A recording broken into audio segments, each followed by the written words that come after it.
Tam, what up? Let me know if you can hear me. Hey. Turn up. Like. Hey. Hey. Turn up. Let me know if you can hear me. Let me know if you can hear me. Yeah, yeah. Come on through. Hey. SHY and the baby in the back. Oh. Hey, yeah, yeah. Yeah, yeah, yeah, yeah,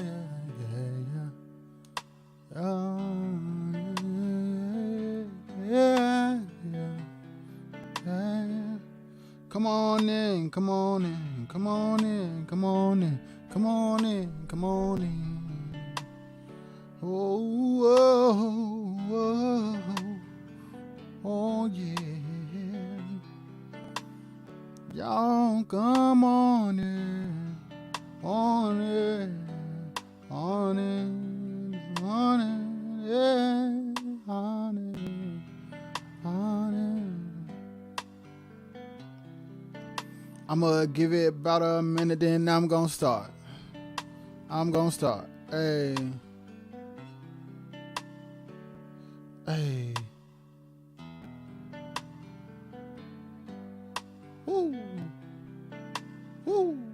Oh yeah. Yeah. Yeah. Yeah.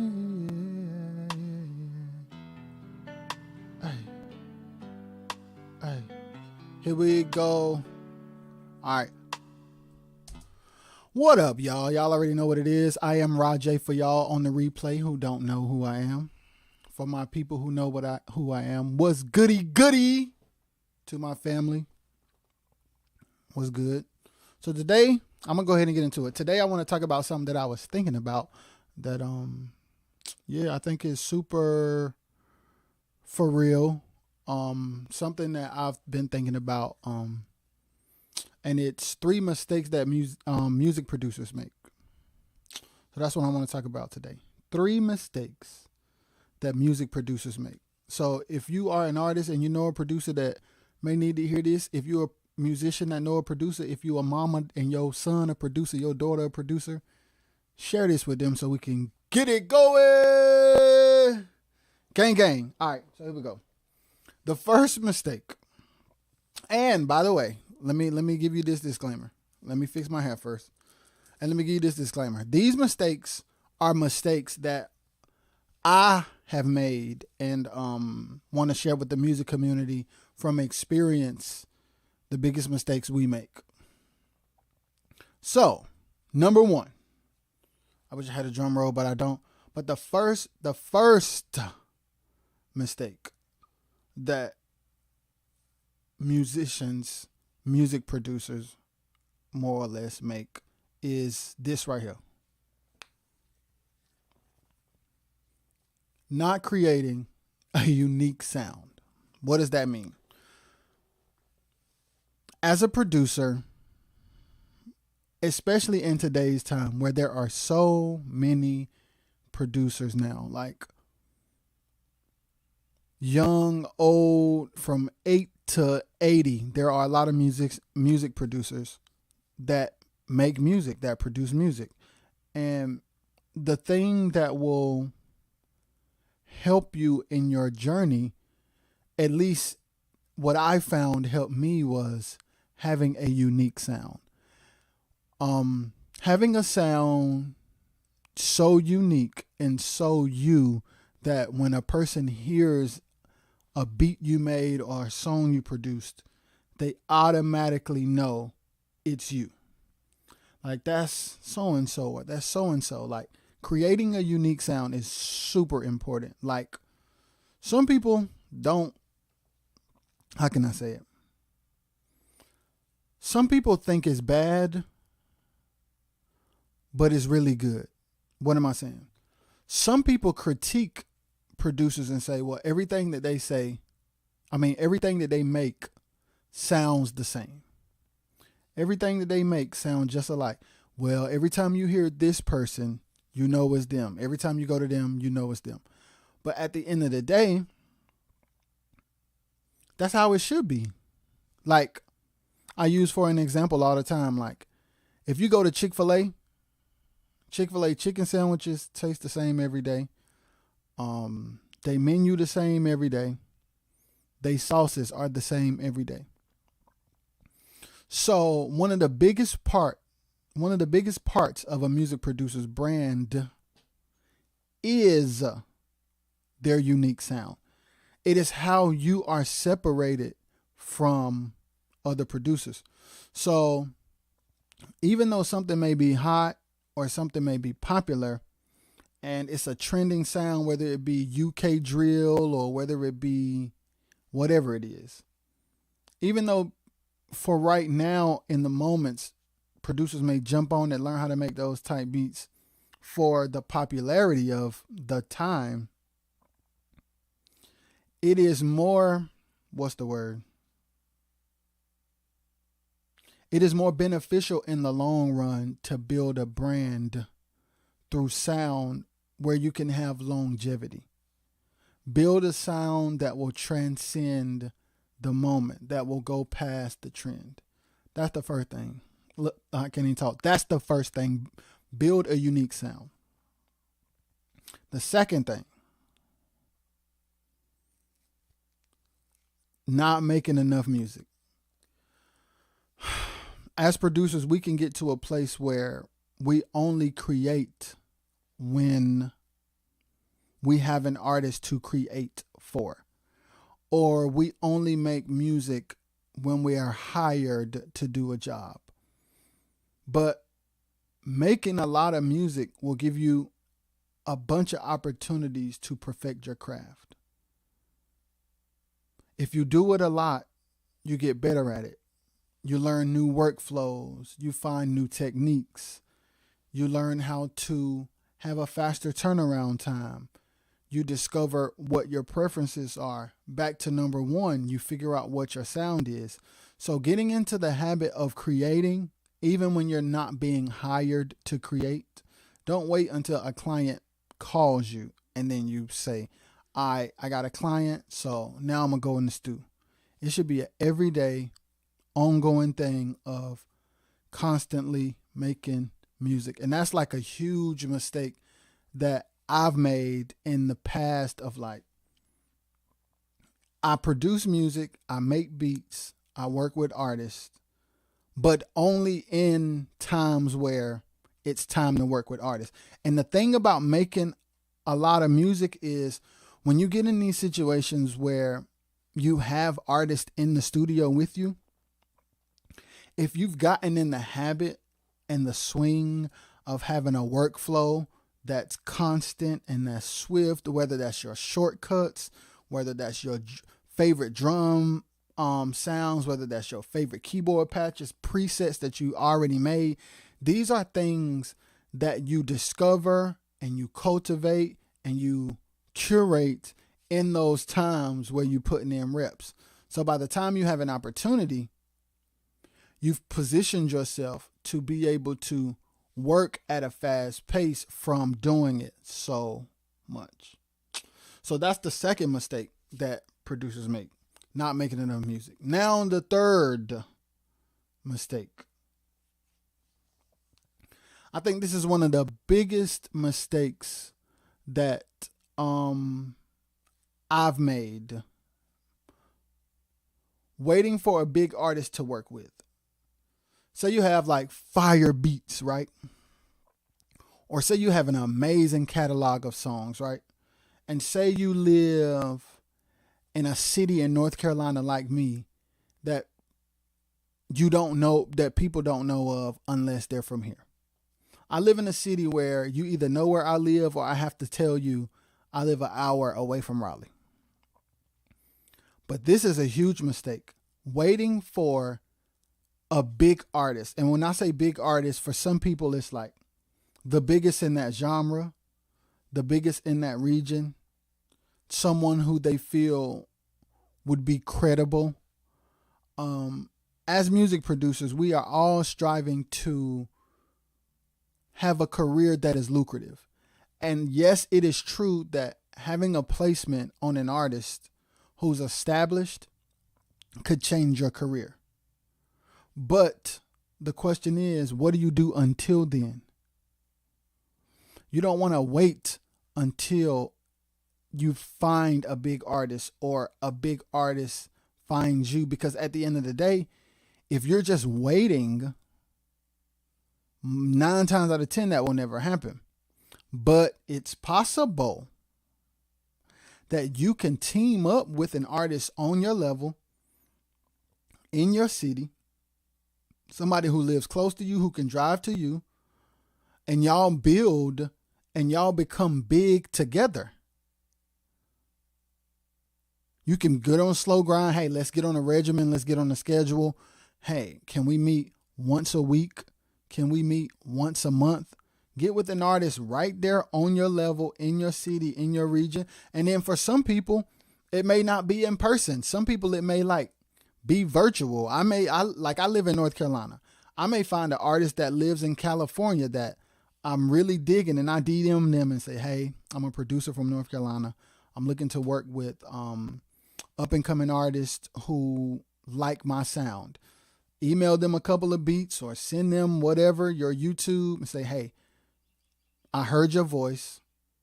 I think your voice will fit well on top of my music. Is this some music you feel like you can vibe with? If they say yes, hey, is there a schedule or a regimen we can get on to create together? And then we can build together, shout each other out on both of our social medias, split the back end, go on DistroKid and do a 50-50 split. Boom. Next thing you know, a year later, if that artist gets a deal, hey, my producer got to come with me because my producer is the reason why I'm here. Or vice versa. You get a production deal. You say, hey, I got this artist. Doors open for either of you. It's doors that both of you can walk in. And then where you would have been waiting for a big artist, you have now helped contribute to a small artist becoming a big artist. Does that make sense? I hope that makes sense. So yeah, I'm going to go back through them. The first mistake that we make is not creating a unique sound. It is very, very important that your sound is identifiable for longevity. In the heat of a moment where something is hot, learning how to remake that is cool. But if it's not truly who you are, can you make that type of music for the next 10 years and be okay inside? Have you really cultivated a fan base and a client base that really rocks with your artistic and musical expression? Or did you just chase something that was hot? So it's important that you create a sound that you identify with, that you feel comfortable with, that you feel confident in, and then find artists around you and say, hey, I make beats, I produce, this is what my music sounds like. I love your voice. Do you think your voice would fit with my music? If you think so, I would love to work with you. Boom. Number 2, make a lot of music. The second biggest mistake that we make is not making enough music. Every day, get in the gym. Just like a Kobe Bryant or a Tiger Woods or a bodybuilder or a trainer, like the gym is like when we get in the studio on our off days where there are no clients in those sessions, we should still be in the gym. So that when the game comes, when the playoffs come, our creativity is muscle memory. Getting into a place where by the time a opportunity comes, it's just like boom, boom, boom. Can you make this type of song? Yeah. Do you know, if an artist say, I want some rain sounds right here, you knowing where the rain sounds are, or I want this kind of sound, or do you got this kind of pad, or do you got this kind of snare? Making music all the time, learning where your drums are, learning about your VSTs, learning which plugins do what. That repetition will put you in a space where you have a faster workflow and opportunity. When opportunity does come, you're ready for it. You don't have to get ready because you're already ready. And the third biggest mistake, one more time, waiting for a big artist to work with. Don't wait for a big artist. Find somebody on your level. And when I say on your level, I mean, hey, I'm a new producer.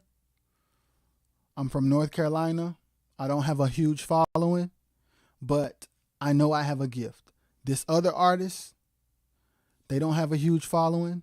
They have an amazing voice. We do it virtually or they up the street from me. Let's grind. Let's come up with a schedule. Let's come up with a regimen. Let's build a catalog together and let's split the money on the back end. DistroKid lets you do it easily. Putting yourself in a situation like that versus waiting for a big artist,